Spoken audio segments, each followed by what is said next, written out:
Hello à tous, j'espère que vous allez bien. Aujourd'hui, on va faire une vidéo réaction par rapport à la chaîne de Lindoom33. Habibi, come to Dubai. J'imagine qu'elle s'appelle Linda et qu'elle vient du 33. Et son objectif, à travers la vidéo Pourquoi je quitte la France pour partir vivre à Dubaï, c'est de nous présenter ses arguments par rapport à son projet d'expatriation. Et on va voir ensemble, à travers mon expérience, si j'ai eu les mêmes retours, la même réflexion, la même analyse, et vous donner quelques pistes pour préparer votre projet d'expatriation. Ah bah je suis ravie. Hello, Salem. Donc déjà, petit disclaimer à tous les Dubai haters, s'il vous plaît, passez votre chemin, c'est pas la peine d'écouter. À tous les haters de Dubaï, n'hésitez pas à continuer à regarder ma vidéo, je vais parler du Koweït essentiellement. Les seuls haters, en fait, ils sont ici. Et ce sont souvent des gens qui refusent de retirer leurs œillères. Et à ces personnes-là, en général, je leur conseille de se rendre directement à l'aéroport et le plus vite possible pour nous, pour notre santé, et surtout pour la leur. Je parle de leur santé mentale, ça leur fera du bien. Je sais pas comment ils font les streamers, moi j'ai la tablette d'un côté pour regarder le truc, je dois mettre pause, après j'ai le micro ici, j'ai dans le casque j'ai la vidéo de l'iPad, en même temps je dois vérifier ici que j'oublie pas de filmer, franchement, si vous streamez comme ça, respect. Je reviens sur le fait que quand je dis c'est un projet de vie, c'est que encore une fois, moi je suis bordelaise d'origine, donc j'ai fait toutes mes études et j'ai grandi à Bordeaux. Pour beaucoup de Français, c'est digne d'une expatriation de changer de ville. Oh, j'adore les décollages! Moi, j'ai pas vécu ça parce que j'ai toujours été sur Paris, mais c'est vrai que j'entends beaucoup cette phrase-là de la part de gens qui sont marseillais, bordelais ou même lyonnais. Quand ils montent à Paris, c'est l'aventure, c'est l'expatriation à part entière. Bon, en même temps, Bordeaux-Paris, c'est 600 bornes, donc je peux comprendre. Je me sens riche, ça m'enrichit. Et même en fait, au cours de mes études, j'ai habité 4 mois au Costa Rica, en échange académique du coup. Et j'avais passé 1 ou 2 mois à Milan. Et j'avais aussi habité dans les îles Canaries. C'est un respect, hein. C'est, Costa Rica, c'est quoi, Milan et les Canaries. Elle doit avoir un excellent mindset, un état d'esprit très positif et surtout une ouverture d'esprit qui manque parfois à certains expatriés. Voilà. Après, je ne suis pas seule, j'ai un monsieur, oui. J'ai un monsieur dans ma vie, donc forcément c'est une décision qui se fait à deux. Qui se fait à deux et qui se fait des fois à 3, à 4 quand on a les enfants. Il y a beaucoup de personnes que je vois ici arriver et qui sont prêts à sacrifier tout ce qu'ils ont en France, sachant qu'ils ont déjà beaucoup de choses, pour des raisons purement financières, à venir ici au Koweït. En général, c'est des personnes qui détestent le pays, qui détestent leur environnement de travail, de vie, etc. Mettez-vous d'abord d'accord sur le pays de destination. Maintenant, même si moi je pense à différents pays, que ce soit Canada, Suisse, Bahreïn, Arabie Saoudite ou Qatar, comme je disais, qui sont des pays qui pour moi me plaisent aussi énormément. Les goûts et les couleurs ne sont pas faits pour être jugés. Maintenant, moi, s'il y a bien un pays où je ne m'expatrierai pas, c'est Bahreïn. Zéro intérêt. Ouais, c'est nul. L'Arabie, c'est tout le contraire. C'est vraiment un pays, j'aimerais bien faire des missions avant de m'expatrier pour voir un peu ce que ça donne là-bas. Bahreïn... Ouais, mais j'ai pas du tout aimé moi, mais quelques séjours là-bas, c'était... Et j'ai pas un parcours non plus, j'ai un parcours assez standard, mais voilà, moi j'ai jamais été une lumière en fait en cours, mais je bossais. Faut pas se dénigrer comme ça, Lindoom33. On a oublié de nous former à justement l'ouverture d'esprit, l'intégration, le partage avec autrui, l'acceptation des étrangers. C'est des choses qu'on nous apprend pas à l'école, mais que tu as réussi à apprendre par toi-même à travers tes expériences à l'étranger, et ça c'est une force. C'était peut-être pas noté à l'école, mais c'est une valeur ajoutée que tu as et que beaucoup de personnes n'ont toujours pas en 2023. C'est le fait, voilà, moi j'ai une vie quand même très simple. Ce que j'aime, c'est aller courir à la plage. Je suis pas en train de rouler en Lamborghini tous les jours, hein, vous en faites pas. C'est pas parce que c'est Dubaï, que ville controversée, que de suite il y a ce côté luxe, ce côté... Surtout quand on sait que la plupart des expatriés qui roulent en Lamborghini à Dubaï n'ont pas de Lamborghini. Ils la louent à la journée ou à l'heure pour se faire prendre en photo pour leur compte Instagram. C'est qui le patron? C'est moi le patron! C'est moi le patron! que de suite il y a ce côté luxe, ce côté extraverti, extravagant. Non, j'ai une vie très simple. On fait les mêmes restos qu'à Paris par exemple. On fait les mêmes restos qu'à Paris. Ici au Koweït, non, on fait pas les mêmes restos qu'à Paris. Il n'y a pas les bistrots parisiens qu'on connaît si on est de Paris ou même d'une autre ville. On s'adapte très vite au fast-food ici au Koweït. Et pour les 90% d'expatriés, on prend du poids, notamment la première année. L'été, il fait genre 50 degrés, donc là j'appréhende un petit peu, je vais pas mentir. Et là, du coup, il faudra vivre en intérieur, mais je pense que je préfère quand même vivre sous 50 degrés que d'avoir froid. La porte, yes, clac. Et c'est vrai que ça fait 4 mois que tu es là-bas et effectivement, t'as pas encore découvert les grosses chaleurs. Comme j'ai dit tout à l'heure, il fait 42 degrés. Enfin, je sais pas si j'avais le micro et que j'ai coupé une 50e fois, mais ouais, il fait 42 degrés, tempête de sable, l'air est complètement pollué, il fait jaune dehors. Et rester dehors à 42 degrés et très bientôt 50, et au Koweït, il fait plus chaud qu'à Dubaï. On monte généralement au-dessus de 55, ce qui est pas forcément le cas de Dubaï, mais à Dubaï, il fait beaucoup plus humide en été qu'au Koweït. C'est pour ça que c'est une saison basse et c'est pour ça qu'il y a plein de promos pour aller à Dubaï pendant l'été. Qu'est-ce que c'est que ce pays? Et il y a toujours des gens qui se font avoir avec ça.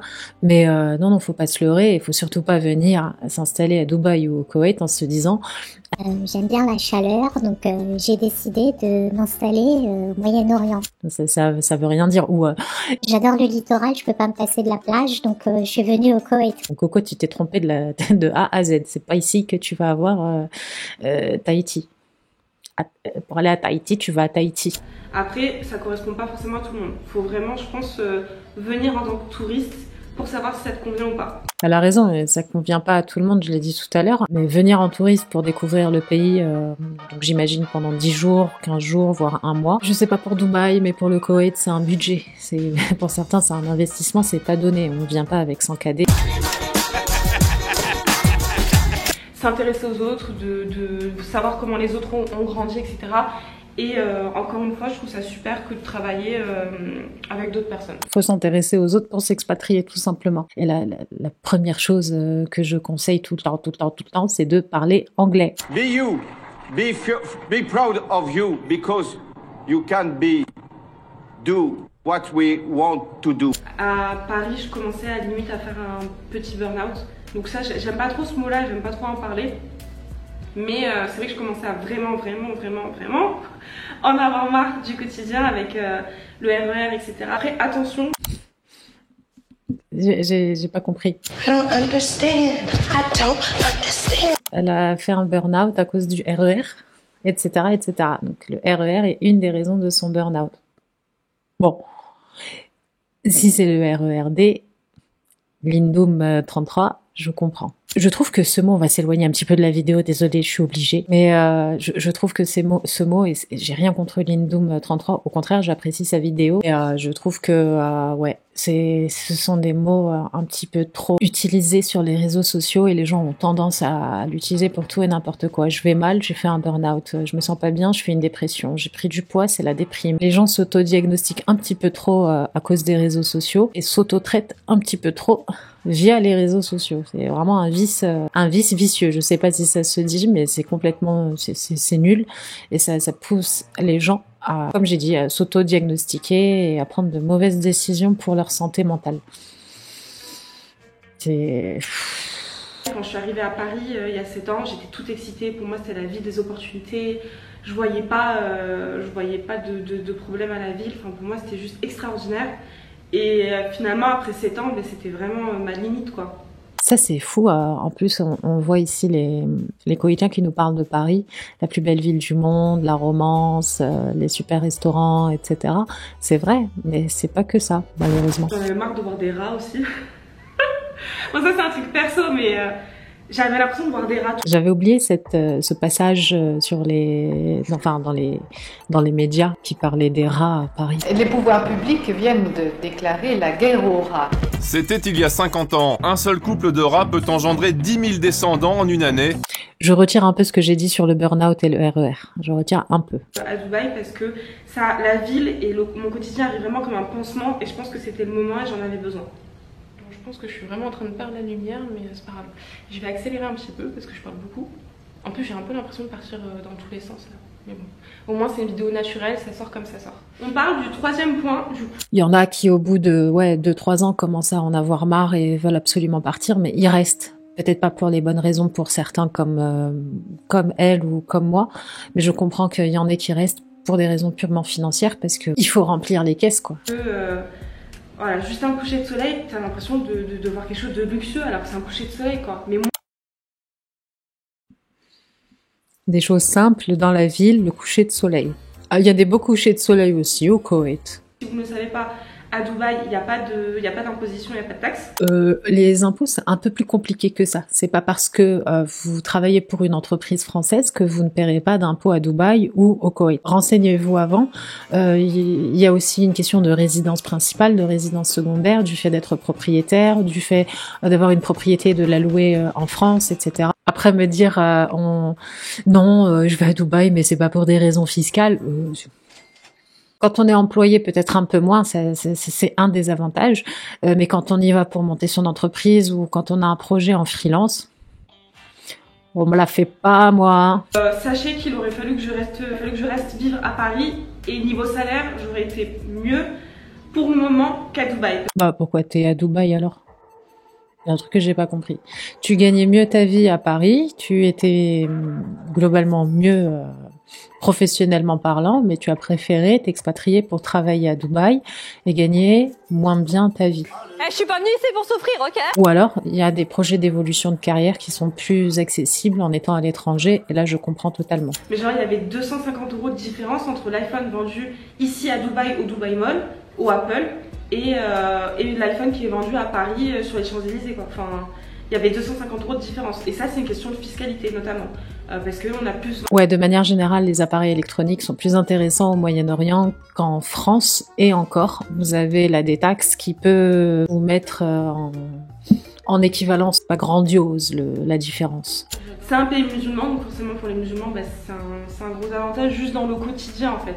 C'est ce que je dis à chaque fois aux gens, si vous n'êtes pas compatible avec un pays musulman, ne venez pas dans un pays musulman. Pour les logements aussi, ils viennent le plus souvent avec une piscine et une salle de gym. Donc ça par exemple, c'est des dépenses que t'as pas, qui sont comprises, je dirais, dans le logement. Au niveau de la qualité et même au niveau des conditions de location, on est assez différent entre Dubaï et le Koweït. Et pour le Koweït, je vous invite à regarder je sais pas, il doit y avoir 7-8 vidéos sur le sujet. Certaines datent d'il y a plus de 2 ans et sont toujours d'actualité, comme quoi le pays avance tout doucement.